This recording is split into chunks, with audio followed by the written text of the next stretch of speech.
Swayam Prabha. Digital India. Educated India.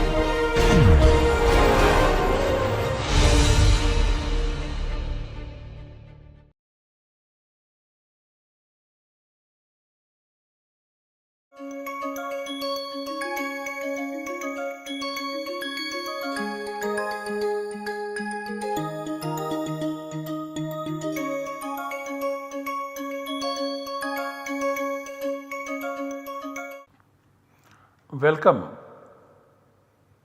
I welcome you all to this course Sandhi in Paninian grammar. So far, we have studied the process of speech production in which the cognitive as well as the physical processes were described. In order to understand the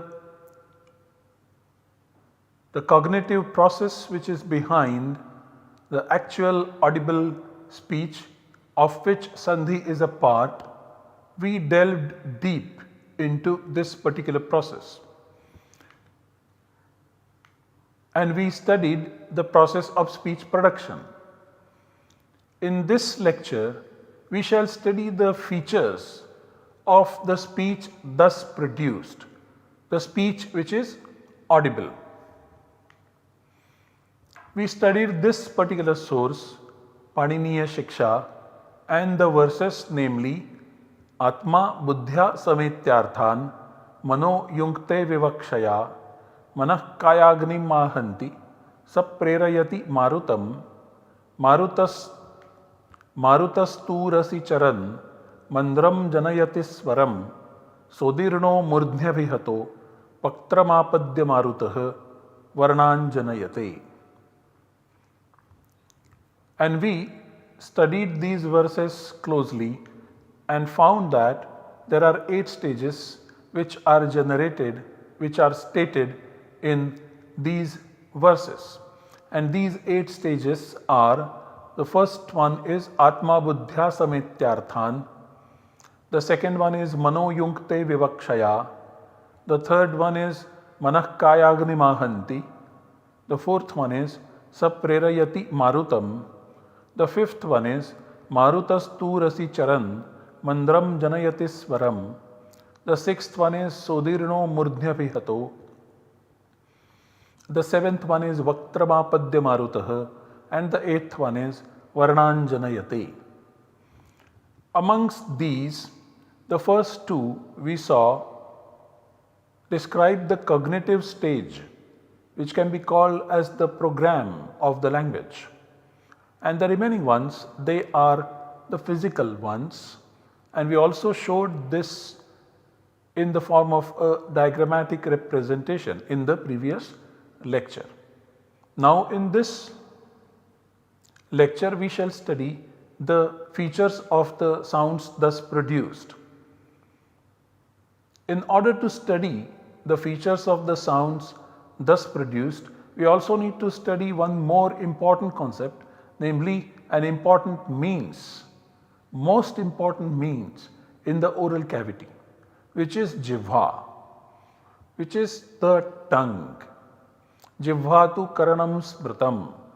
So jivha is considered as karana, and karana means the most important means, the means which when operationalized brings about the result of the action. That is how karana is defined. So jivha is that karana. So that is the reason why jivha is considered the most effective or important instrument as far as the process of speech production. So tongue plays an important role in shaping the wind flow in the oral cavity by directing itself towards places of articulation within the oral cavity. The tongue also touches places of articulation in oral cavity to produce certain sounds. And this is why jivha is considered to be the most important means for the process of speech production which is present in the oral cavity. The sounds that are produced by this particular process can be summarized in this particular fashion. On the left hand side, you have Artha, which is part of the Arthakasha. On the right hand side, you have Shabdas, which are part of the Shabdakasha, and it is these Shabdas which get transferred and transformed and converted in the form of the audible speech. So, if the Artha is Rama goes to a forest in the form of a sentence meaning, then this sentence meaning in the Arthakasha gets converted into the sentence Ramo Vanam Gacchati, which is part of the Shabdakasha. And then the subsequent process happens, and this entire program of the sentence gets expressed through the speech signals containing all these sounds, Ramo Vanam Gacchati. Then we have the second sentence meaning, there he does penance, and this sentence meaning is expressed by this sentence in the Shabdakasha, Vane Saha Tapah Karoti, and then this gets produced by the subsequent process of the speech production, and these sounds they are produced. So, this Shabda in the Shabdakasha takes the form of the audible speech mentioned over here, Vane Saha Tapah Karoti. This is that audible speech that is produced.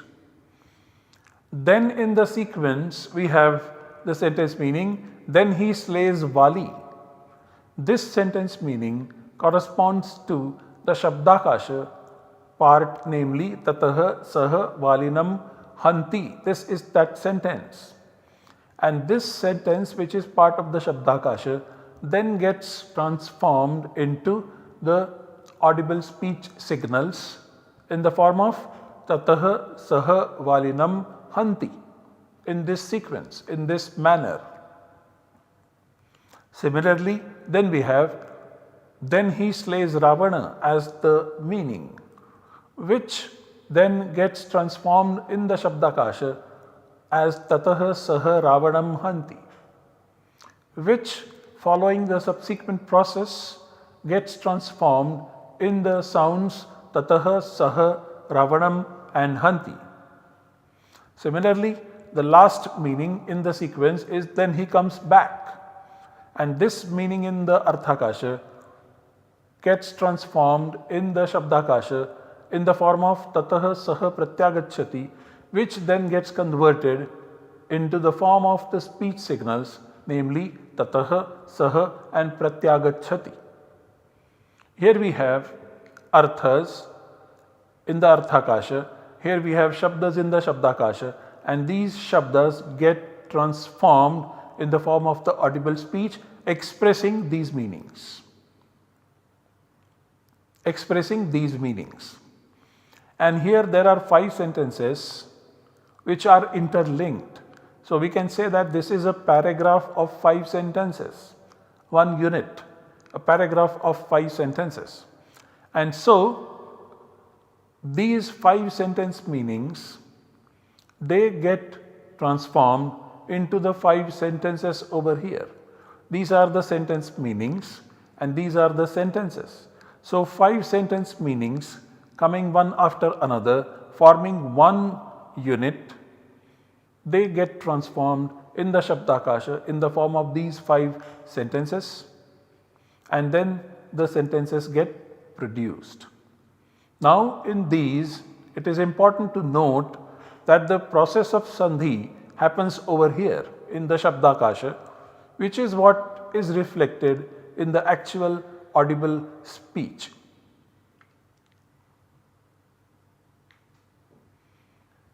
Now, the speech thus produced is analyzed further in the form of its segments, and then we arrive at the sound inventory, which is the traditional sound inventory, which looks like this. So, first we have a, I, U, Ru, Lu, A, I, O, Au, and these are separated from the rest because of some reason. Then we have the 5 classes, 5 into 5, 25 consonants arranged in the form of row and column and numbered accordingly and arranged accordingly. So k, k, g, gh and ng, this is the first row, and k in the first column, k in the second column, g in the third, gh in the fourth and ng in the fifth column. Then we have the second row having ch, ch, j, jh and y, each one placed in the respective column. Then we have the third row with t, th, d, dh and n, each sound placed in the respective column. Then we have t, th, d, dh and n. Then we have p, p, b, bh and m. After these 25 consonants, we have another 4, namely y, r, l and v, and then the remaining 4 sh, sh, s and h. This is what is the traditional sound inventory. Let us take a quick look at the criteria used for classification of sounds in this particular manner. This is once again very crucial for us to understand the sandhi better, because the sandhi is based on these classifications. So the features of these sounds are these: swaratah kalatah sthanat prayatnana pradhanatah. Swara, kala, sthana and prayatna, these are those criteria. So let us look at them one by one. The first one is kala, also known as pramana, indicating the length that is required in order to produce a particular sound. That will distinguish that sound from the rest, from also the similar ones. Then there is place of articulation, also known as sthana. Then you have effort of articulation, also known as prayatna. And finally, swara, namely pitch or tone, also known as swara. It is these 4 which are parts of the sounds that are produced, and it is these features which distinguish one sound from the rest. Let us study them one by one. Let us first of all look at the length or the pramana, the kala required to produce a particular sound. Matra is generally regarded as the parameter describing the kala, the amount of time required to produce certain sounds. Matra can be calculated using the modern technological tools, and it comes to a few seconds, few milliseconds in addition as well. Now it is stated that half a matra is the length of a consonant, also known as hal. Consonants cannot be produced without the support of the vowels. Individual consonants can be produced, that too in isolation, but the string of consonants cannot be produced beyond certain limit. Then we also note down the length of time required for certain other sounds. One or more than one matra is that particular time that is required for the production of some sounds. And these sounds are separated from the half a matra timed sounds, those were the hals. Now these ones which require one or more than one matra, they are termed as vowels or ach in technical terminology. So, here you have now the two-way classification between ach or swaras and hal or vyanjanas.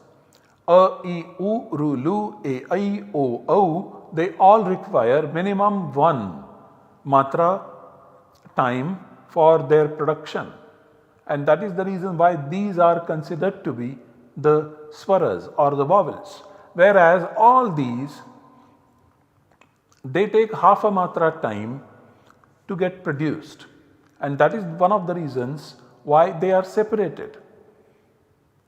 In fact, that is the main reason why these sounds are separated from the previous ones, the vowels. So, all of them they are called consonants. The other word used is hal. These are all the hals, and we shall study why they are called hals, and we shall study why these are called ach in the next lecture when we study the technique of forming the pratyahara, which is used by Panini, which is used in the Paninian grammar in order to describe sandhi very effectively. So, these two groups, swara and vyanjana, they are clear cut available to us based on the time, based on the kala required for their production. Then we have the length or the pramana, which is also used to distinguish between the vowels. So, vowels they are further distinguished as rasva, dirgha and pluta based on the length of the vowels. We said that they should minimum have one matra length, but sometimes this can be also lengthened and then it can also be prolated. So, the vowel which requires one matra for its production is termed as a short vowel, or to use the Sanskrit term, that vowel is termed as rasva. Then the vowel which requires two matras length is termed as long vowel or dirgha, and the one which requires three matras is termed pluta vowel, or in other words prolated. So, rasva, dirgha and pluta, these are the three varieties of the vowels. These are never the varieties of the features of the consonants. So, a rasva swara, dirgha swara and pluta swara. You can never have a rasva consonant and dirgha consonant and pluta consonant, not possible. This is how pramana plays an important role in further classifying the vowels. Then we have the place of articulation, which is extremely important, also known as sthana in Paninian Shiksha. And here are the 8 places of articulation also described in the Paninian Shiksha in the following verse. The verse says, Ashtau sthanani varnanam. There are 8 places of articulation of the sounds. What are they? Uraha, Kantaha, Shirastatha, Jivhamulam chadantascha, Nasikosthau cha talucha. There are 8 places of articulation. Uras or chest, Kantha, Shiras, Jivhamula, Nasika, Osthau and Talu.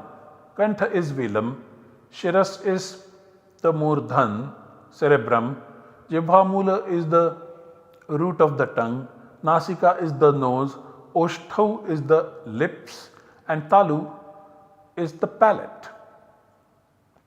There are these 8 places of articulation described in the Paninian Shiksha which differentiate sounds from each other. So, for example, points in the oral cavity where the air stream strikes and then the air stream is thrown out, these points are known as the sthanas. So, for example, Kantha is the place of articulation which is known as Vilam. This is the place of articulation of the vowel and also all the consonants that come in the first row. Talu or palate is the place of articulation of E and all the consonants which come in the second row. Murdhan or the roof of the oral cavity is the place of articulation of the vowel R and all the consonants in row 3. Danta, tooth or teeth, is the place of articulation of the vowel Lu and all the consonants that come in the fourth row. Oshtau or lips, they are the place of articulation of the vowel U and all the consonants mentioned in row 5. Jivha Mula, the root of the tongue, is the place of articulation of the sounds which are known as Jivha Muliya. Nasika or nose is the place of articulation of all the sounds which are mentioned in column 5. And Uras is considered to be the place of articulation of a special sound H as mentioned, as described in Paninian Shiksha. This is about the place of articulation, a very important feature of the sounds, and it is on the basis of this feature that sounds get distinguished, and also it is on the basis of this feature that the close sounds are selected and are replaced and are placed in place of the substituent. So, sthana wise, here is the same sound inventory.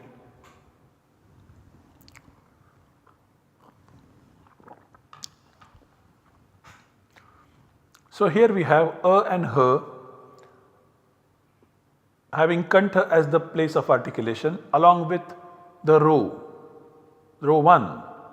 Then we have E, Y and Sh with Talu as the place of articulation and row 2. Murdhan as the place of articulation of the vowel Ru and the semi vowel R, and then the third row. Similarly, we have Danta with Lu as the vowel and L as the semi vowel produced from Dantas, and then the fourth row Tatha Dadhana.